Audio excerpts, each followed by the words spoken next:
नमस्कार.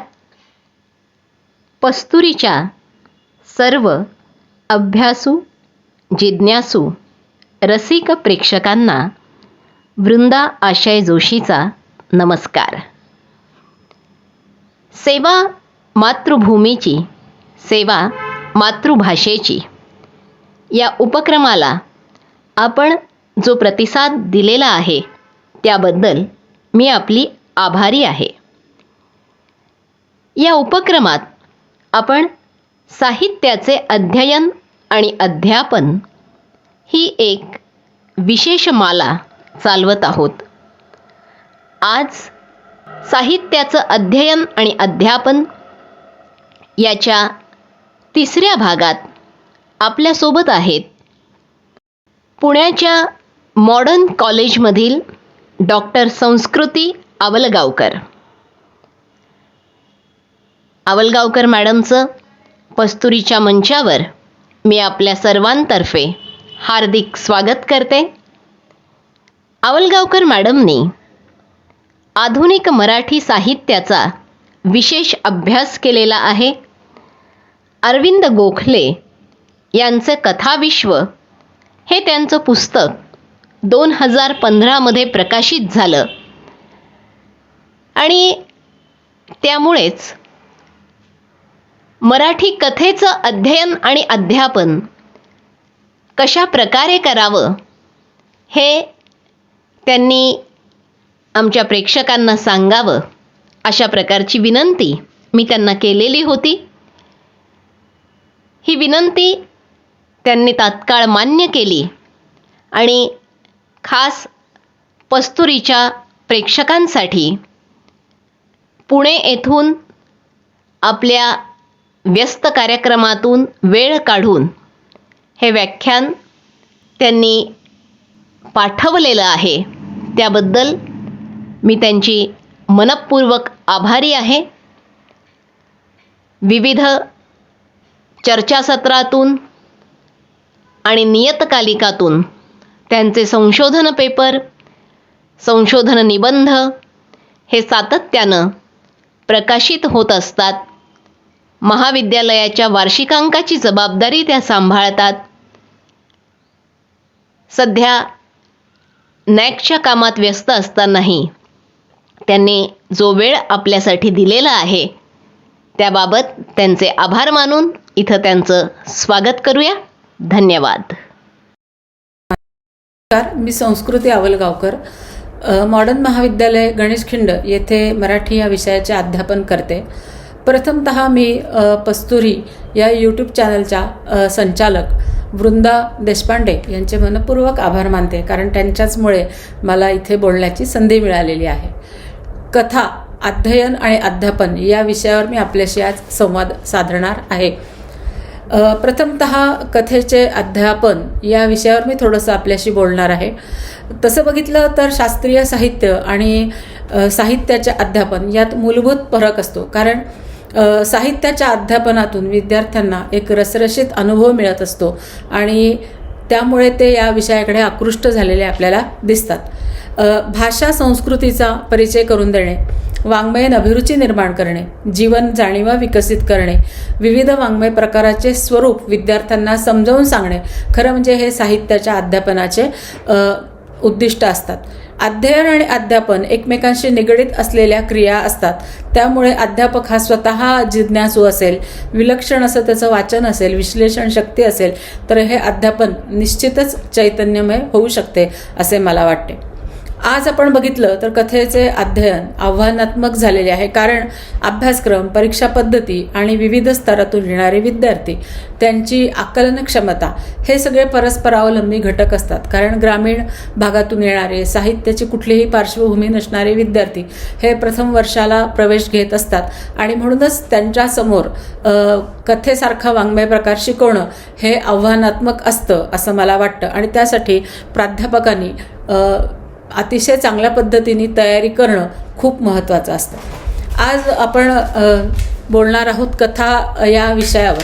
खरं म्हणजे कथात्मक साहित्य यामध्ये कथा, कादंबरी आणि नाटक हे प्रकार येतात, कारण या सर्वच साहित्य प्रकारांचा गाभा हा कथा असतो. पण आज आपण केवळ कथा या एका विषयावरच लक्ष केंद्रित करणार आहोत.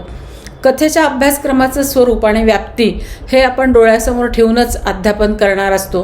त्यामुळे नक्की अभ्यासक्रमामध्ये कुठल्या कथा आहेत याची आधी जाणीव शिक्षकाला असणं गरजेचं आहे. आणि त्या दृष्टीने अध्यापनाची जी वैशिष्ट्ये आहेत, उद्दिष्ट आहेत, ती त्यांनी लक्षात घेऊन मग आपल्या अभ्यासक्रमाची आखणी करणं क्रमप्राप्त असतं असं मला वाटतं. खरं तर कथेचं आकलन, आस्वाद, विश्लेषण, मूल्यमापन या सगळ्या गोष्टींसाठी विद्यार्थ्यांना सक्षम करणं हाच हेतू डोळ्यासमोर ठेवून कथेचं अध्यापन केलं जात असतं. आणि यातूनच विद्यार्थ्यांचे ज्ञानक्षमता घडवणं हा महत्त्वाचा हेतू कथा साहित्याचं अध्यापन करण्याच्या पाठीमागे असतो. कथा हा एक वैविध्यपूर्ण असा प्रकार आहे. कथा साहित्याची व्याप्ती खूप मोठी आहे. आपण जेव्हा कथेचा इतिहास बघतो तेव्हा त्याचा प्रत्यय आपल्याला येत असतो. अगदी बालपणापासून विद्यार्थी हा कथेशी निगडीत असतो. कथा सांगणे, कथा ऐकणे, घरातच कथा अनेक वेळा तो ऐकत असतो आजीकडनं, आईकडनं. त्यामुळे त्या कथेशी तो परिचित असतो आणि हाच धागा पकडून मानवी जिज्ञासा, मानवी प्रवृत्ती याचा सहजगत्या त्याला परिचय करून देणं हे महत्त्वाचं असतं असं मला वाटतं.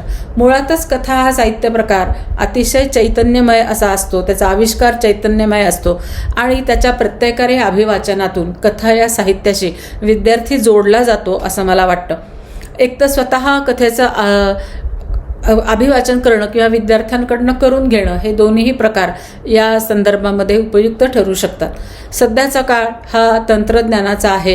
वेगवेगळे तंत्रज्ञानाची माध्यमं आपल्यासाठी उपलब्ध आहे. त्यामध्ये यूट्यूब व्हिडिओ, अर्थातच चित्रफिती, PPT किंवा ऑडिओ बुक्स या साधनांचा वापर करून आपण कथा साहित्याचं अध्यापन हे रंजक करू शकतो.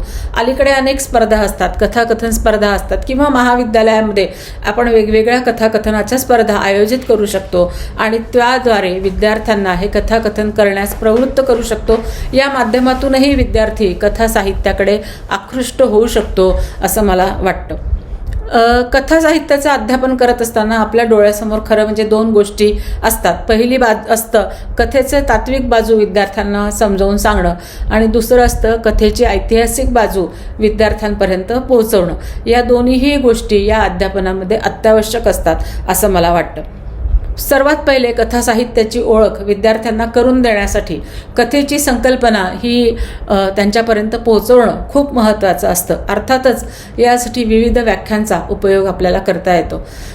इंदुमती जोंधळे, नासी फडके किंवा भालचंद्र नेमाडे यासारख्या मोठ्या मोठ्या कथाकारांनी कथेच्या संदर्भामध्ये अनेक व्याख्या करून ठेवलेल्या आहेत. त्या व्याख्यांच्या आधारे कथेची वैशिष्ट्ये जर आपण लक्षात घेतली तर विद्यार्थ्यांना संकल्पना चांगल्या प्रकारे कळू शकते असं मला वाटतं. कथेची तत्वचर्चा अनेक वेळा अनेक वर्षांपासून होत आली. त्यात प्रथमतः नासी फडके यांनी कथेची तत्वचर्चा केलेली आपल्याला दिसते. कमीत कमी प्रसंग, कमीत कमी पात्र आणि परिणामकारक अशा घटना, हकीकत या माध्यमातून वाचकांच्या मनावर ठसा उमटवणारी हकीकत म्हणजे कथा अशी व्याख्या त्यांनी केलेली आपल्याला दिसते. अशा पद्धतीने या व्याख्यांच्या माध्यमातून कथेचे वेगवेगळी वैशिष्ट्ये आपल्याला सांगता येतात. पहिलं वैशिष्ट्य कथेचं जर आपण लक्षात घेतलं तर मानवी जीवनाचं चित्रण करणं, सूक्ष्म पातळ्यांवर चित्रण करणं हे कथेचं वैशिष्ट्य आहे. हे आपल्या सगळ्यांना माहितीच आहे. G.A. कुलकर्णी यांची कथा जर आपण बघितली, राधी नावाची, किंवा G.A. कुलकर्ण्यांच्या कुठलीही कथा घेतली तर त्यामध्ये जीवनाचं अत्यंत बारकाईने निरीक्षण केलेलं आपल्याला दिसतं. सूक्ष्म पद्धतीने त्यांनी या कथा रेखाटलेल्या आपल्याला दिसतात. राधी या कथेमध्ये गावभर वावरणारी एक स्त्री, तिची सुखदुःख, तिच्यावर आलेले प्रसंग आणि एकूणच तिच्या व्यक्तिरेखेला त्यांनी दिलेला न्याय आणि शेवटी अस्वस्थ करणारी, अंतर्मुख करणारी ही कथा आपण वाचली तर आपल्या लक्षात येतं की कथा ही मानवी जीवनाचं किती सूक्ष्म चित्रण करते. आणि असं लेखन करणारे अतिशय महत्त्वाचे असे कथाकार मराठी साहित्यामध्ये आपल्याला दिसतील. रचनेचं एककेंद्रित्व हे कथेचं अतिशय महत्त्वाचं एक अंग आहे. यामध्ये सगळे घटक एकत्र येतात आणि एक अतिशय सुंदर कथा निर्माण होते. त्यासाठी तुम्ही विद्यार्थ्यांना हे समजावून सांगत असताना जास्वंदीची फुलं, त्याच्या 5 पाकळ्या, परागकण यांचं एकत्रितपणे फूल निर्माण होतं, फूल दिसतं, तसं हे सगळे घटक एकत्र येतात आणि एक जिन्सी अशी कथा या ठिकाणी निर्माण होते. तर अशा सोप्या पद्धतीने जर विद्यार्थ्यांना सांगितलं तर ही संकल्पना सोप्या पद्धतीने विद्यार्थ्यांना समजू शकते. हे माझं स्वतःचं उदाहरण आहे. कथेची वैशिष्ट्ये आपण जेव्हा विचारात घेतो तेव्हा अर्थातच भावनांची तीव्रता कथेमध्ये असतेच.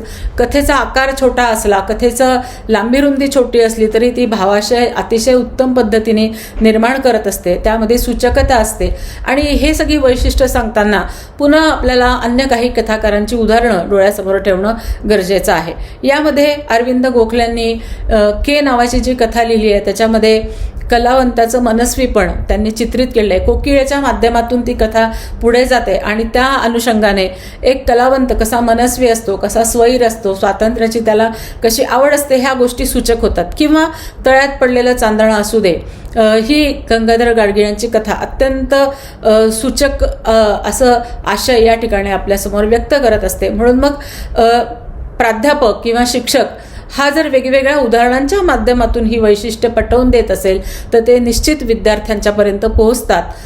हा भाग खूप महत्त्वाचा आहे. कथा शिकवत असताना कथेचे घटक हे अनेक वेळा आपल्याला शिकवावे लागतात आणि ते घटक शिकवत असताना प्रत्येक वेळेस स्पष्टीकरण करणं आवश्यक असतं. अनेक वेळा कथांची उदाहरणं तर खूप महत्त्वाचीच असतात. आता उदाहरणार्थ आपण बघितलं की कथानक हा घटक आहे. कथेची निर्मिती करत असताना कथानक खूपच महत्त्वाचं ठरतं. वेगवेगळ्या घटना आणि प्रसंगांची जी गुंफण असते ती गुंफण कथाकार करत असतो आणि कथेचं कथानक तयार होत असतं.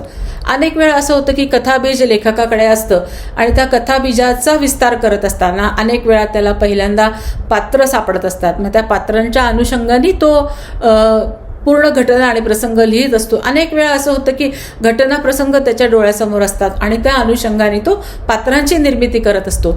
तर ही दुहेरी वीण कथानक घडवत असते हे विद्यार्थ्यांना आपण सांगणं महत्त्वाचं ठरत असतं. अनेक वेळा असं होतं की लेखक हा कथा मूर्त स्वरूपामध्ये तो प्रकट करीत असतो आणि त्यामध्ये गतिमानता, नाट्यमयता येत असते आणि ह्यासाठी तो कल्पना आणि वास्तव यांची सांगड घालत असतो. 100% वास्तव कथेमध्ये असू शकत नाही कारण कल्पनेला वाव असतो. एखादी कथाबीज फुलवण्यासाठी लेखकाला कल्पनेचा आधार घ्यावा लागतो. एखादी ऐतिहासिक कथा आहे, त्याला इतिहास माहिती आहे, पण त्या संदर्भातली कथा लिहित असताना तो कल्पनेचा आधार घेतो आणि कल्पना आणि वास्तव याची उत्कृष्ट सांगड घालून तो कथा लिहित असतो आणि निश्चितच अशी कथा वाचकांना आकृष्ट करून घेत असते. कथानक लिहित असताना लेखकाचा दृष्टिकोन जो असतो तो नकळतपणे या कथेमध्ये प्रतिबिंबित होताना आपल्याला दिसतो आणि लेखकाचा दृष्टिकोन हा तो नकळतपणे तो त्या कथेमध्ये गुंफत असतो आणि आपल्याला त्याचा प्रत्यय कथा वाचत असताना येत असतो. उदाहरणार्थ भागलेला चांदोबा ही गंगाधर गाडगिळांची कथा आहे. याच्यामध्ये पुरुष प्रधान संस्कृतीमध्ये कुचंबणा झालेली, घुसमटलेली स्त्री ही गाडगिळांना रेखाटायची आहे आणि मग तो दृष्टिकोन डोळ्यासमोर ठेवून रेल्वेमध्ये प्रवास करणारं जोडपं, त्यांची 3 मुलं आणि घुसमट झालेली, छोट्या छोट्या गोष्टी प्रकट न करू शकलेली अशी स्त्री, तिला सारखं बावळट किंवा तिच्या व्यक्तिमत्वाला शून्य लेखणारा तो तिचा नवरा, हे इतकं सुंदर पद्धतीने गंगाधर गाडगिळांनी रेखाटलेलं आहे की आपल्या लक्षात येते की लेखकाला जे म्हणायचं आहे ते त्यांनी बेमालूमपणे आपल्या कथानकामध्ये मिसळलेलं दिसतंय. सह्याद्री वाहिनीवर या कथेचं चित्रीकरण झालेलं आपल्याला दिसतंय. आपल्याला ही कथा शिकवायची असेल किंवा कथानक हा घटक शिकवायचा असेल तर आपण या YouTube व्हिडिओच्या माध्यमातून ही कथा विद्यार्थ्यांना दाखवू शकतो. आज असे भरपूर साधनं आपल्या समोर उपलब्ध आहेत आणि त्याचा वापर हा केला पाहिजे अध्यापकाने असं मला वाटतं. पात्रचित्रण किंवा व्यक्तिरेखा हा कथेचा अजून एक महत्त्वाचा घटक. एखाद्या व्यक्तीची शब्दरूप प्रतिमा लेखक निर्माण करत असतो, त्यालाच आपण व्यक्तिरेखा असं म्हणतो. त्या व्यक्तिरेखेच्या कृती आणि उक्तीतून ती व्यक्तिरेखा जिवंत होते. घटना प्रसंगांच्या माध्यमातून त्या कथेला आकार आलेला असतो आणि हे सगळं करत असताना त्या पात्रनिर्मितीवर पुन्हा लेखकाच्या मनामध्ये असलेल्या दृष्टिकोनाचं प्रतिबिंब पडत असतं.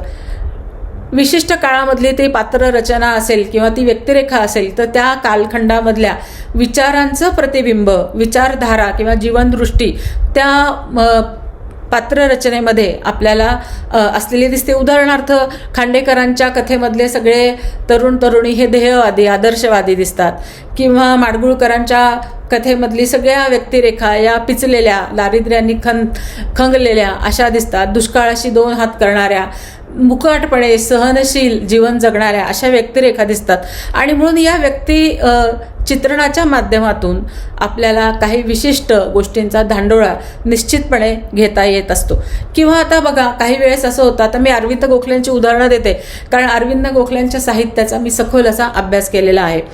अरविंद गोखलेंचा मुळातच लेखनाचा उद्देश स्त्रियांच्या दुःखाचा धांडोळा घेणे हा होता. स्त्री दुःखाचे अनेक पदर त्यांनी यशस्वीपणे चितारलेले आपल्याला दिसतात. एकूणच त्यांच्या शेकडो कथांचा अभ्यास केला तर आपल्याला एक मध्यवर्ती सूत्र लक्षात येतं की एकूणच स्त्री जीवनाचा त्यांनी वेध घेतलेला आपल्याला दिसतो आहे. अनेक वेळा असं होतं की व्यक्तिरेखांचं चित्रण करत असताना लेखक हा परमन प्रवेश करत असतो, त्याच्याकडे ते सामर्थ्य असतं, अर्थात तो प्रतिभावंत असा कथाकार असतो आणि म्हणूनच तो सहजगत्या लीलया एखाद्या व्यक्तीच्या अंतरंगामध्ये प्रवेश करतो आणि त्याचे सूक्ष्म कंगोरे तो आपल्या कथांमधून लिहित असतो. यात्रा ही गोखल्यांची कथा आहे किंवा अभोगी ही कथा आहे. याच्यामध्ये एक वृद्ध विवाही न झालेली अशी बालविधवा आहे. आयुष्याच्या शेवटच्या क्षणी तिच्या मधामध्ये उठलेले जे तरंग आहेत ते तरंग अरविंद गोखल्यांनी इतके बारीक सूक्ष्म पद्धतीने चित्रित केलेत की जणू काय असं वाटतं आपल्याला की त्या कथेचं त्या स्त्री आपल्याशी बोलते आणि तिच्या वेगवेगळ्या भावना ते आपल्याशी व्यक्त करते आहे. आणि हे सगळं सामर्थ्य या कथाकारांमध्ये असतं आणि म्हणूनच नवकथेच्या काळामध्ये परमन प्रवेशाचे सामर्थ्य असलेले अनेक लेखक आपल्याला दिसतात आणि मनोविश्लेषणात्मक कथा या काळामध्ये खूप मोठ्या प्रमाणावर लिहिल्या गेल्या. आणि याच पद्धतीच्या व्यक्तिरेखा, यात्रा नावाची कथा आहे, त्यात एका पित्याचं अंतरंग अरविंद गोखल्यांनी खुलं केलेलं आपल्याला दिसतं. अर्थात ही सगळी उदाहरणं द्यायची असेल तर वेगवेगळ्या कालखंडातील वेगवेगळ्या कथांचा अभ्यास हा शिक्षकांनी केला पाहिजे आणि त्यासाठी स्पष्टीकरणासाठी तो नेहमीच अत्यावश्यक ठरत असतो असं मला मनापासून वाटतं. आपण बघतोय पात्रचित्रण आहे किंवा आता आपण सुरुवातीला बघितलं तर कथानक आहे. त्याचबरोबर जर वातावरण निर्मिती योग्य झाली नाही तर कथा फसते, किंबहुना त्या कथेला एक कृत्रिमपणा येतो. अनेक वेळा असं होतं की वातावरण चित्रित करायला जातो पण तो अनुभव हा लेखकाच्या अनुभव कक्षेच्या बाहेरचा असतो आणि मग तो बटबटीत किंवा कृत्रिम होतो आणि त्या कथेचं जे कथा लिहिण्यामागचं जे एक हेतू आहे तो फसतो किंवा तो आशय वाचकांपर्यंत नीट पोहोचत नाही. यासाठी उत्कृष्ट वातावरण निर्मिती करणं हे गरजेचं असतं. लेखकाला, कथाकाराकडे मुळातच एक कलादृष्टी असते आणि ती डोळ्यासमोर ठेवून तो एक कल्पित परिसर योजत असतो डोळ्यासमोर. म्हणजे आपल्या कल्पना ह्या साकार करण्यासाठी कल्पित परिसराची निर्मिती तो करत असतो. आणि कारण कथा कुठल्या पोकळीमध्ये जन्म घेत नसते, त्यासाठी त्याला स्थळ काळाची एक चौकट असते, भौगोलिक, सांस्कृतिक अशा पद्धतीने ती चौकट असते आणि त्या चौकटीतच ती कथा निर्माण होत असते. आता ही जी निर्माण झालेली चौकट आहे किंवा ही जी वातावरण निर्मिती आहे त्या पाठीमागचा कार्यकारण भाव जर विद्यार्थ्यांना समजावून सांगितला नाही तर त्या वातावरण निर्मितीचं महत्त्व विद्यार्थ्यांना कळणार नाही. आणि म्हणूनच कथेचा आशय विद्यार्थ्यांपर्यंत पोहोचण्यासाठी वातावरण निर्मितीचं पाठीमागची कारणमीमांसा ही शिक्षकांनी केली पाहिजे असं मला वाटतं. भूक नावाची कथा आहे, आपल्या सगळ्यांना माहिती आहे, बाबूराव बागुलांची प्रसिद्ध कथा आहे. धुरकटलेली झोपडी, नदी किनारा, त्या नदी किनाऱ्यावर पूर येऊन गेलेला आहे, सगळा कचरा पडलेला आहे, एका खड्ड्यामध्ये सापांचं वेटोळं पडलेलं आहे. भागू कोळीन आणि तिची 2 मुलं निर्भयपणे त्या सगळ्या ह्याच्यावर मासे पकडायला जात आहेत. हे दृश्य आपल्यासमोर उभं राहतं. आईच्या अंगात ताप आहे, ती संध्याकाळी घरी येते, मासा शिजवून खाऊ घालते आणि तिच्या मनामध्ये एक कल्पना येते की आपण आपल्या लेकराला सापाचे तुकडे तर नाही खाऊ घातले ना, अशी कल्पना येते आणि तिचं त्या धक्क्यानेच निधन होतं. ही कथा आपण अनेक वर्ष झाले अभ्यासक्रमामध्ये शिकवतोय, वाचतोय. आपल्याला माहिती की ही वातावरण निर्मिती जर साध्य झाली नसती तर ह्या कथेचा आशय तेवढा गडदपणे आपल्यापर्यंत पोहोचला नसता. आणि म्हणूनच प्रत्येक कथा, चक्र असू दे, म्हणजे कादंबरी असू दे, कथा असू दे, वातावरण निर्मिती जर साध्य झाली नाही तर ती कथा फसण्याची शक्यता असते. म्हणून प्रतिभावंत कलाकार आधी सगळ्यात महत्त्वाचं असतं ते म्हणजे त्या कथेच्या पाठीमागे असलेलं वातावरण निर्मिती ही तो यथाशक्ती साकारत असतो आणि मगच ती कथा यशस्वी होत असते. हे सगळं विद्यार्थ्यांपर्यंत पोहोचवण्यासाठी चित्रपट निर्मिती किंवा नाटकाची निर्मिती याचा आधार घेतला तरी चालू शकतो. म्हणजे ती वातावरण निर्मितीची जी संकल्पना आहे ती विद्यार्थ्यांपर्यंत नीट पोहोचू शकते असं मला वाटतं. कथा साहित्य हा तसं बघितलं तर निवेदनात्मक असा साहित्य प्रकार आहे. निवेदन करणे म्हणजेच कथा सांगणे. निवेदनाला अनन्यसाधारण असं महत्त्व आहे, कारण वाचकांपर्यंत कथा पोहोचते ती निवेदनाच्या माध्यमातूनच पोहोचत असते. निवेदन करत असताना कथन, वर्णन, भाष्य, संवाद याचा वापर कथाकार करत असतो आणि ती कथा परिपूर्ण आणि अर्थपूर्ण बनवत असतो. अनेक वेळा पात्रामुखी निवेदन असतं, तर अनेक वेळा कथावस्तूशी एकरूप होऊन केलेलं, तटस्थपणे अलिप्तपणे केलेलं तृतीय पुरुषी निवेदन असतं. ह्या निवेदन पद्धती समजावून सांगण्यासाठी विद्यार्थ्यांना चित्रपट डोळ्यासमोर ठेवून ही संकल्पना समजून सांगणं आवश्यक असतं.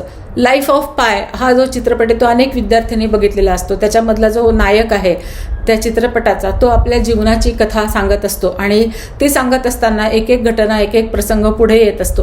अर्थात या प्रकारचं निवेदन हे प्रथम पुरुषी निवेदन आहे हे विद्यार्थ्याला कळतं. किंवा लगानसारखा सुप्रसिद्ध चित्रपट असेल, यामध्ये अमिताभ बच्चननी सुरुवातीला जे निवेदन केलेलं आहे आणि मग ती कथा घडते. इथे तो तटस्थपणे त्या घटनांकडे बघतो आणि मग त्या चित्रपटाची कथा सुरू होते. अर्थात या प्रकारचं निवेदन हे त्रयस्थपणे केलेलं किंवा तृतीय पुरुषी निवेदन आहे हे विद्यार्थ्यांना सांगणं क्रमप्राप्त असतं. म्हणजे त्यांना दोन्ही प्रकारच्या निवेदनाचे जो फरक आहे तो कळू शकतो. हे सगळं करत असताना आपल्याला असं लक्षात येतं की अनेक लेखक वेगवेगळ्या पद्धतीचं निवेदनाचा प्रकार हाताळत असतात. त्यांची प्रत्येकाची शैली वेगळी असते. माडगुळकरांसारखा लेखक मात्र दोन्ही प्रकारच्या निवेदनाचा प्रकार वापरून कथालेखन करताना आपल्याला दिसतो. निवेदन करताना कथेचा आशय पण खूप महत्त्वाचा असतो. द मा मिरासदारांसारखा विनोदी लेखक अतिशय खुसखुशीतपणे निवेदन हे प्रवाही बनवताना आपल्याला दिसतो. एखादं काही वेळेस शोकात्मक कथा असेल तर निवेदनाचा प्रकार हा त्या प्रकारे असलेला आपल्याला दिसतो. म्हणजे एकूणच काय तर निवेदन हे व्यक्तिसापेक्ष असते. कोणता लेखक कोणत्या प्रकारचं निवेदन निवडेल हे त्याच्या आशयावर अवलंबून असतो आणि त्या प्रकारची अभिव्यक्ती तो निवडत असतो असं मला वाटतं. हे सगळे निवेदनाचे प्रकार शिकवत असताना अनेक वेळा आपण विद्यार्थ्यांना कथा सांगायला लावणे किंवा तीच कथा एका विद्यार्थ्याने सांगितलेली कथा पुन्हा दुसऱ्या विद्यार्थ्याला सांगायला लावणे, म्हणजे यातून त्या निवेदनाचा जो फरक आहे तो विद्यार्थ्यांना कळतो. त्यामुळे हा घटक निश्चितपणे चांगल्या पद्धतीने त्याचं आकलन विद्यार्थ्यांना होऊ शकतं. ज्याप्रमाणे चित्रकार हा आपले रंग किंवा ब्रशच्या साहाय्याने चित्र काढत असतो, निर्माण करत असतो, त्याचप्रमाणे शब्दांचा वापर हा लेखकासाठी खूप महत्त्वाचा असतो. आपला जो अनुभव आहे तो विशिष्ट भाषारूप निवडून वाचकांपर्यंत पोहोचवणं हे लेखक करत असतो. आपल्या सगळ्यांनाच ते माहिती आहे. अनेक वेळा असं होतं की वातावरण, पात्र याच्याशी भाषा निगडीत असते. कथेचा आशय ऐतिहासिक असेल तर भाषा पण ऐतिहासिक, भाषेचं स्वरूप ऐतिहासिक असतं. कथा ग्रामीण, शहरी अशा प्रकारची असेल कथेतली पात्र तर ग्रामीण भाषेचा वापर होतो. अनेक वेळा बोली आणि प्रमाण भाषा याचं मिश्रण केलं जातं. सदानंद देशमुखांची उठावळ नावाची कथा आहे, याच्यामध्ये निवेदन हे प्रमाण भाषेत आहे आणि कथेचे संवाद हे बोली भाषेमध्ये आहे. असं सुद्धा प्रकार या कथालेखनामध्ये झालेला आपल्याला दिसून येतो. अर्थातच अनुभवाच्या मागणीनुसार भाषा ही ठरत असते आणि लेखकाचं ते महत्त्वाचं हे असतं की त्यांनी कशा प्रकारचं निवडायचं. आता भास्कर चंदन शिवांची लाल चिखल नावाची कथा आहे. त्या कथेमध्ये पूर्णपणे बोलीभाषेचा वापर केलेला आहे आणि ही बोलीभाषा इतकी सुंदर आहे की त्या कथेला अस्सल जिवंतपणा त्या ठिकाणी येतो. अनेक अभ्यासक्रमामध्ये 12वीपर्यंत पण ही कथा असते किंवा नंतरसुद्धा ही कथा अभ्यासक्रमामध्ये असते. तर याच्यामध्ये पूर्ण बोलीचा वापर केलेला आहे आणि तो अत्यंत उत्कृष्ट असा झालेला आहे. आता उदाहरणच बघा ना, कचाकच टमाट्याचा ड्रीक तुडवीत आबा लालेलाल चिखलात कवरच्या कवर नाचत होता. इतकं सुंदर चित्र उभं राहतं या भाषेतून आणि तो ग्रामीण ढंगाची सगळी ती पात्र रचना, तो बाजार, चिडलेला तो शेतकरी आणि एकूणच त्या कथेचा जो परिणाम आहे तो परिणाम इतका होतो की कथेच्या शेवटी वाचक हा सुन्न होतो, अंतर्मुख होतो. हा त्या आशयाबरोबरच त्या भाषेचा सुद्धा परिणाम आहे असं म्हटलं तर वावगं ठरणार नाही. अशा पद्धतीने आनंद यादव आहेत किंवा अरविंद गोखले, शिवाजी सावंत, आशा बगे या सगळ्यांनी आपापल्या आशयानुसार आपल्या भाषेची निवड केलेली आपल्याला दिसते. भाषेवर जितकं लेखकाचं प्रभुत्व तितकी आशय संपन्न अशी कथा निर्माण होते हे आपण लक्षात घेतलं पाहिजे. अर्थातच या घटकांच्या संदर्भातलं विवेचन करताना मला सुधा जोशींचं 2 वाक्य मला इथे मुद्दाम सांगावीशी वाटतात. अनुभवार्थ, आशयसूत्र, कथानक, पात्र, वातावरण, निवेदन आणि भाषा अशी घटक अंगे मिळून कथा साहित्याची समष्टी घडत असते असं सुधा जोशी म्हणतात. ते अत्यंत महत्त्वाचं आहे. हे प्रत्येक शिक्षकांनी लक्षात घेतलं पाहिजे. यानंतर आपण कथेची जी तात्विक बाजू बघितली तशीच कथेची ऐतिहासिक बाजू बघणं हे सुद्धा आपल्यासाठी महत्त्वाचं असतं. कारण कथेची जडणघडण विद्यार्थ्यांना समजावून सांगितली नाही तर कथेचा अभ्यास अपूर्ण राहू शकतो. आणि म्हणूनच कथेचे मूलस्रोत जे आहे ते मूलस्रोत सांगणं गरजेचं आहे. कथेची मौखिक परंपरा, पिढीजात अशी कथा आपल्यापर्यंत कशा पद्धतीने पोहोचली ही सगळी प्रक्रिया विद्यार्थ्यांना सांगणं गरजेचं असतं.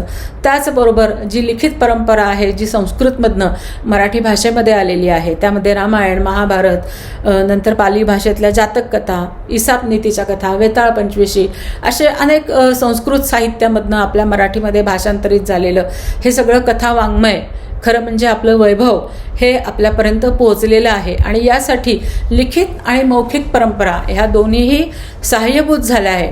आणि अर्थातच कथेचे हे मूलस्रोत सांगणं हे खूप महत्त्वाचं ठरतं ऐतिहासिक बाजू सांगत असताना. मराठी साहित्यामध्ये प्रथमतः लीळाचरित्रामध्ये मराठी कथेची ओळख आपल्याला झालेली दिसते. शारंग पंडितांची कन्या धनाईसा हिला स्वामी चक्रधरांनी चिवकाऊची गोष्ट सांगितली. ती साळीची गोष्ट आपल्याला लीळाचरित्रात बघायला मिळते. किंवा चक्रधर स्वामींनी सांगितलेले वेगवेगळे दृष्टांत हे सुद्धा छोट्या छोट्या कथांचे कथाच त्यातनं आपल्यापर्यंत पोहोचलेल्या आहेत. तुम्ही जर दृष्टांत पाठ वाचला तर तुम्हाला याची प्रचिती नक्की येईल. आणि म्हणून लिखित स्वरूपामध्ये आपल्याला या यादव काळामधल्या लीळाचरित्रामध्ये या कथांची निर्मिती झालेली आपल्याला दिसते किंवा त्या कथा नोंदवलेल्या या ठिकाणी दिसतात. त्याच्या आधीपासूनच खरं म्हणजे कथा सांगणे ऐकणे मराठीमध्ये होतंच. तर हे सगळं विद्यार्थ्यांपर्यंत पोहोचवणं हा शिक्षकाच्या दृष्टीने एक महत्त्वाचा भाग असू शकतो. कथेचे मूलस्रोत सांगितल्यानंतर आजपर्यंतच्या काळापर्यंत कथेची जी वाटचाल आहे त्या वाटचालीमधले महत्त्वाचे टप्पे विद्यार्थ्यांना सांगणं गरजेचं आहे. अर्थात या 30-35 मिनिटाच्या लेक्चरमध्ये सगळ्याच गोष्टींचा विचार करणं मला शक्य होईल असं मला वाटत नाही, पण मी काही थोडक्या गोष्टी या ठिकाणी त्याचा संदर्भ देते आहे. मनोरंजन, करमणूक, यशवंत आणि किर्लोस्कर कालखंड हा आपल्याला माहिती आहे की कथेच्या साहित्यामधला आधुनिक कथेच्या याच्यामधला पहिला असा टप्पा आपल्याला म्हणता येईल. करमणूक मासिकातून, मनोरंजन मासिकातून आणि यशवंत किर्लोस्कर या नियतकालिकांमधनं आपल्या पहिल्या कालखंडातल्या कथा या निर्माण झालेल्या आपल्याला दिसतात. हरिभाऊ आपटे, नासी फडके, वि स खांडेकर या सर्वांनीच कथालेखन केलेलं. बी सी गुर्जर यांनी विपुल प्रमाणामध्ये कथालेखन केलेलं आहे आणि यासाठी नियतकालिकांचं योगदान हे फार महत्त्वपूर्ण ठरलेलं आहे आपल्यासाठी. मानवी जीवनामधलं सुखदुःख हा हरिभाऊंच्या कथालेखनाचा चिंतनाचा विषय होता. किंवा प्रेमकथा लिहिणारे नासी फडके किंवा ध्येयवादी आदर्शवादी तरुण चितारणारे वि स खांडेकर या सगळ्याच लेखकांनी हा कालखंड समृद्ध केलेला आपल्याला दिसतो आहे. नवकथेच्या रूपाने एक यशस्वी पद्धतीने पूर्वीची असलेली चौकट मोडून एक नवीन कथा लिहिली गेली. या कथेची आशय आणि अभिव्यक्ती दोन्हीमध्ये बदल झालेले आपल्याला दिसून येतात.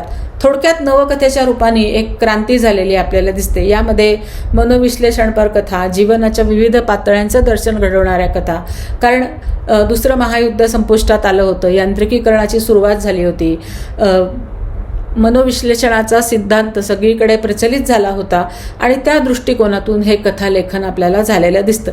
याआधी दिवाकर कृष्णांनी असा प्रयत्न केलेला आपल्याला दिसतो. एकूणच जग बदललं, जागतिक साहित्य बदललं आणि त्याचा परिणाम मराठी कथेवर सुद्धा झालेला दिसतो. म्हणून नवकथेच्या कालखंडामध्ये आशय आणि अभिव्यक्तींनी नवचैतन्याने रसरसलेली एक कथा या ठिकाणी निर्माण झाली आणि त्यामध्ये गोखले, गाडगीळ, भावे, माडगुळकर, शंकरराव पाटील, खरात या सगळ्यांनी लेखन केलेलं आपल्याला दिसतं. आणि एक सांकेतिक चौकट मोडून अतिशय वेगळ्या पद्धतीची कथा या ठिकाणी जन्माला आली आणि अपूर्ण कथेच्या जे विकासाचे टप्पे आहेत त्यामध्ये हा टप्पा अत्यंत महत्त्वाचा आहे असं म्हटलं तर वावगं ठरणार नाही. 1960 नंतर शिक्षणाचा प्रसार झाला. अस्मिता आत्मभान हे सगळं तळागाळातल्या शिक्षित पिढीचं जागृत झालेलं दिसतं.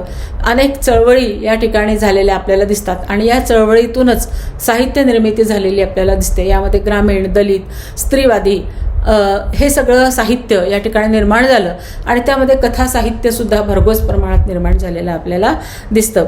यामध्ये उपेक्षित वर्गातील कथाकारांचं जीवनमान किंवा सामाजिक परिवर्तन ह्या अनेक गोष्टी या कथांमध्ये आपल्याला असलेल्या दिसत आहेत. अर्थातच नंतरच्या काळामध्ये जागतिकीकरण सुरू झालेलं आहे. महानगरीय संवेदना व्यक्त करणाऱ्या कथा या लिहिल्या गेल्या. यामध्ये दगड दवाखाना नावाची जी कथा आहे राजेंद्र मालोसेंची, याच्यामध्ये वैद्यकीय क्षेत्रातील असंवेदनशीलता त्यांनी दर्शवलेली आहे.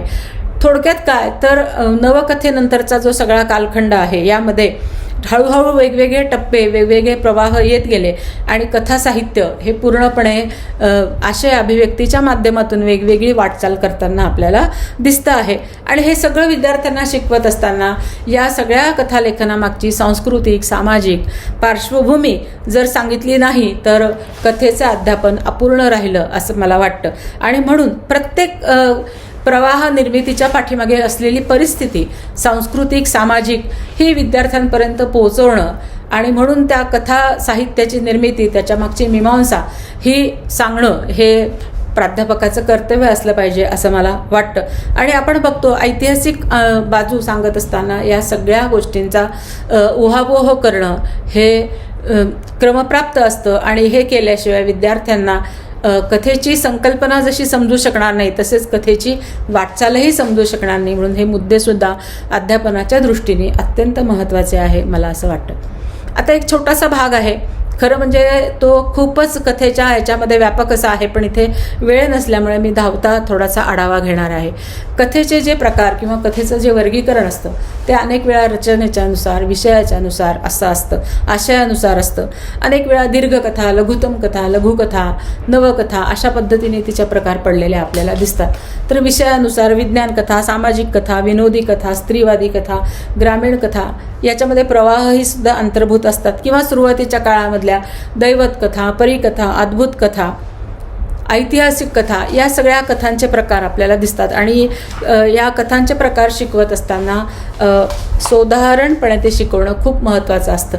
ऐतिहासिक कथा शिकवत असताना 4-2 ऐतिहासिक कथांची उदाहरणं देणं किंवा विज्ञान कथा शिकवत असताना संजय ढोले आहे किंवा जयंत नारळीकर आहे यांच्या कथांची उदाहरणं देणं हे अतिशय महत्त्वाचं असतं. त्यासाठी अध्यापकांनी वेगवेगळ्या कथा प्रकारांचं वाचन या ठिकाणी केलं पाहिजे असं मला मनापासून वाटतं. हा सगळा विषय हाताळत असताना या अध्यापनाच्या संदर्भात अनेक मुद्द्यांची चर्चा करत असताना मला असं वाटतं की काही मुद्दे अजून महत्त्वाचे आहेत, त्या संदर्भात मी बोलते आहे. कथेचा अभ्यास करत असताना कथा साहित्याच्या अभ्यासाचे वेगवेगळे दृष्टिकोन सुद्धा आपल्या दृष्टीने खूप महत्त्वाचे असतात. आता हे वेगवेगळे दृष्टिकोन कोणते तर सगळ्यात पहिले म्हणजे विशिष्ट साहित्य कृतीवर आधारित कथांचा अभ्यास आपल्याला करायला लागतो. अभ्यासक्रमामध्ये अशा कथा लावलेल्या असतात की एखादा विशिष्ट कथासंग्रह असतो, त्याच्यामध्ये एक 10-12 कथा असतात आणि त्याचा अभ्यास करायचा असतो. तर हा कथेचा अभ्यास करताना मुळातच त्या कलात्मक वैशिष्ट्ये त्या कथांची किंवा त्याची वाङ्मयीन गुणवत्ता, त्याचं मूल्यमापन आपल्याला करता आलं पाहिजे आणि विद्यार्थ्यांना सुद्धा ते करता आलं पाहिजे. यासाठी त्यांच्या क्षमता विकसित करणं हे खूप महत्त्वाचं असतं. उदाहरणार्थ G.A. कुलकर्णींचा एखादा निळा सावळा नावाचा कथासंग्रह असेल किंवा एखाद्या दुसऱ्या गौरी देशपांडेंचा एखादा कथासंग्रह असेल तर त्या कथासंग्रहाला न्याय देण्यासाठी त्याचं मूल्यमापन कसं करायचं, त्याची वैशिष्ट्य काय, त्याची गुणवत्ता, वाङ्मयीन गुणवत्ता कशी आहे हे सगळं सांगणं महत्त्वाचं ठरतं. अनेक वेळा असं होतं की विशिष्ट कथा प्रकाराचा अभ्यास आपल्याला करायचा असतो, त्यासाठी निवडक कथा घेतलेल्या असतात. उदाहरणार्थ काही वर्षापूर्वी कथा गौरव नावाचे एक कथासंग्रह अभ्यासामध्ये होता. वेगवेगळ्या कथा त्याच्यामध्ये समाविष्ट केलेल्या होत्या. तर या कथांचं, या कथा परंपरेमधलं स्थान किंवा या कथांनी या साहित्य प्रकाराला दिलेलं अमूल्य असं योगदान किंवा या कथांची वाङ्मयीन गुणवत्ता, त्याचे घटकनिहाय त्या कथांची वैशिष्ट्ये हे सगळं या ठिकाणी विद्यार्थ्यांना सांगावं लागतं आणि त्या प्रत्येक कथांचं विश्लेषण या ठिकाणी वर्गात झालं पाहिजे असं मला वाटतं. अनेक वेळा असं होतं की अभ्यासक्रमामध्ये एखादा विशिष्ट लेखक त्याचा अभ्यास असतो विशिष्ट लेखकाचा अभ्यास करत असताना त्याची कलादृष्टी, जीवनदृष्टी, त्याचं सामाजिक आणि सांस्कृतिक भान, कथा परंपरेमध्ये त्या कथांचं असलेलं स्थान किंवा एकूणच त्याच्या कथालेखनामागे असलेल्या वाङ्मयीन प्रेरणा ह्या लक्षात घेणं गरजेचं असतं आणि त्या अनुषंगानेच आपण पुढे जाऊ शकतो. म्हणून एखाद्या कथाकाराचा अभ्यास करताना या गोष्टी लक्षात घेणं गरजेचं असतं. शंकरराव पाटील असेल, आनंद यादव असेल, हे ग्रामीण कथाकार आहे. यांच्या लिखाणामागच्या वाङ्मयीन प्रेरणा या ठिकाणी खूप महत्त्वाच्या ठरतात. किंवा एखादी स्त्रीवादी लेखिका आहे, तिने का लिखाण केलं, तिच्या लेखनाचं एकूणच साहित्यामध्ये काय स्थान आहे, या सगळ्याचा विचार हा महत्त्वपूर्ण ठरतो. अनेक वेळा असं होतं की एखाद्या लेखकाचा किंवा अनेक लेखकांचा अभ्यास असतो, म्हणजे 5-6 लेखकांचा अभ्यास असतो. याच्यामध्ये 6 कथाकार हे भालचंद्र फडक्यांचं पुस्तक काही दिवसांपूर्वी अभ्यासाला होतं किंवा वाल कुलकर्णी संपादित निवडक शंकर पाटील नावाचं पुस्तक अभ्यासात होतं. म्हणजे एखाद्या लेखकाच्या निवडक कथांचा अभ्यास करायचा असेल तर त्या दृष्टीने सुद्धा त्या कालखंडातील प्रातिनिधिक कथांचा तो अभ्यास असतो आणि त्या दृष्टीने त्या कथांचं मूल्यमापन करणं हे अत्यावश्यक असतं. अनेक वेळा असं होतं की लेखकही नाही किंवा वाङ्मय प्रकारही नाही तर विशिष्ट कालखंड डोळ्यासमोर ठेवलेला असतो आणि त्या विशिष्ट कालखंडातल्या कथांचा अभ्यास करायचा असतो. म्हणजे आता स्त्रीवादी लेखिकांनी लिहिलेल्या विशिष्ट कालखंडातील कथा याचा अभ्यास करायचा असतो किंवा नवकथेच्या कालखंडामध्ये पुभा भावेंनी लिहिलेल्या कथा असं असेल तर तो कालखंड डोळ्यासमोर ठेवून त्या कालखंडामध्ये निर्माण झालेल्या त्या वाङ्मयीन प्रेरणा आणि त्या लेखकांच्यावर त्याचा पडलेला प्रभाव या सगळ्या गोष्टींचा अनुबंध आपल्याला लावता आला पाहिजे. तरच अशा पद्धतीचं अभ्यास हा यशस्वीपणे होऊ शकतो. म्हणून या दृष्टीने वाङ्मयीन कालखंडाचं आकलन आधी त्या प्राध्यापकाला पाहिजे आणि मगच तो त्या शिक्षकांना शिकवू शकतो. अशा प्रकारचा जो अभ्यास असतो तो साधारणपणे पदवीनंतर असतो किंवा म्हणजे MAच्या वर्गांमध्ये गेल्यानंतर हा अभ्यास असतो. तर साधारणपणे हा सूक्ष्म असा अभ्यास असतो. या संदर्भामध्ये प्राध्यापकाला स्वतः खूप चिंतन करावं लागतं. चिंतन मननातूनच तो हे अध्यापन करू शकतो, कारण हे सगळं व्यापक अशा भूमिकेमधनं सगळं समजून घेणं गरजेचं असतं आणि अशा पद्धतीने जर त्यांनी शिकवलं तर निश्चित तो यशस्वी होऊ शकतो. विद्यार्थ्यांना या सगळ्या कलाकृतींचं मर्म जाणवून देण्यामध्ये तो महत्त्वपूर्ण भूमिका निभावत असतो असं मला वाटतं. अनेक वेळा असं होतं की समीक्षा पद्धतीच्या अंगाने कथांचा अभ्यास केला असतो. म्हणजे मनोविश्लेषणात्मक एखादी समीक्षा आहे आणि त्याच्या आधारे, म्हणजे आता गाडगीळांच्या कथेचा मनोविश्लेषणात्मक समीक्षा पद्धतीने अभ्यास करायचा झाला तर आपल्या असं लक्षात येतं की गाडगीळ हे पात्रांपेक्षा व्यक्तिसमूहावर लक्ष केंद्रित करतात. किडलेली माणसामध्ये आपल्याला याचा प्रत्यय येतो. माणसातल्या प्रवृत्ती, माणसातल्या विकृती यांच्यावर त्यांचं लक्ष केंद्रित झालेलं असतं आणि हे सगळं मानसशास्त्रीय समीक्षेच्या अंगाने आपल्याला उलगडून दाखवता येत असतं. म्हणून विशिष्ट समीक्षा पद्धतीच्या अनुषंगाने केलेला निवडक अभ्यास हा एका वेगळ्या परिमाणातून आपल्याला करावा लागतो आणि यासाठी आपल्याकडे अनुबंधात्मक समीक्षा आहे, समाजशास्त्रीय किंवा चरित्रात्मक समीक्षा आहे. या पद्धतीने आपण या कथांचा अभ्यास करू शकतो. अर्थातच हे सगळे वेगवेगळे दृष्टिकोन हे पदवीच्या आधी नसतात, त्याच्यानंतरच्या अभ्यासक्रमात असतात. त्याच्यामुळे या मोठ्या वर्गांना शिकवत असताना प्राध्यापकाचा कस लागतो असं म्हटलं तर वावगं ठरणार नाही. हे सगळं विवेचन मी केलेलं आहे. अर्थातच मी आता समारोपाकडे येत आहे. या समारोपामध्ये काही निष्कर्ष मी काढलेले आहेत ते मांडते आणि थांबते. कथेचा या सगळ्या अध्यापन प्रक्रियेचा समारोप करत असताना मी नक्की काही मुद्दे मांडते आहे. आपण नेहमीच मी उल्लेख केला त्याप्रमाणे कथा हा अत्यंत चैतन्यदायी असा प्रकार आहे. जीवनाला थेट भिडणारा, जीवनाला कवेत घेणारा हा साहित्य प्रकार आहे. म्हणून केवळ व्याख्यान पद्धतीचा अवलंब न करता अतिशय प्रयोगशील अध्यापनाची गरज या संदर्भामध्ये असते आणि विद्यार्थ्यासाठी शिक्षकांनी हे आपलं अध्यापन सर्जनशील बनवणं अत्यंत महत्त्वाचं असतं. या कथांचं मर्म जर कथाकाराच्या लेखनाचं मर्म जर वाचकांपर्यंत किंवा विद्यार्थ्यांपर्यंत पोहोचलं तर खऱ्या अर्थाने तो शिक्षक यशस्वी झालेला असतो. समाजशास्त्रीय, मानसशास्त्रीय, भाषाविज्ञान, इतिहास लेखन, विविध चळवळींचा अभ्यास हा जर त्या अध्यापकाचा असेल, शिक्षकाचा असेल तर तो अधिक परिणामकारकपणे शिकवू शकतो. त्याचं अध्यापन हे बहुआयामी होऊ शकतं आणि त्याचा निश्चितच फायदा या येणाऱ्या पिढ्यांसाठी होताना आपल्याला दिसतो. विद्यार्थ्यांना शिकवत असताना आपली स्वतःची भूमिका विद्यार्थ्यांवर न लादता त्यांची स्वतंत्र भूमिका त्यांना घडवता येण्यासाठी स्वातंत्र्य देणं, वस्तुनिष्ठ दृष्टिकोन, स्वतंत्र दृष्टिकोन त्यांचा विकसित करणं हे त्या प्राध्यापकाचं आद्य कर्तव्य असतं. आणि यातूनच या अनुभवातूनच त्याच्या जीवनविषयक जाणीवा विकसित होतात, साहित्याकडे बघण्याचा एक दृष्टिकोन तयार होतो आणि हे सगळे हेतू आपले साध्य होतात.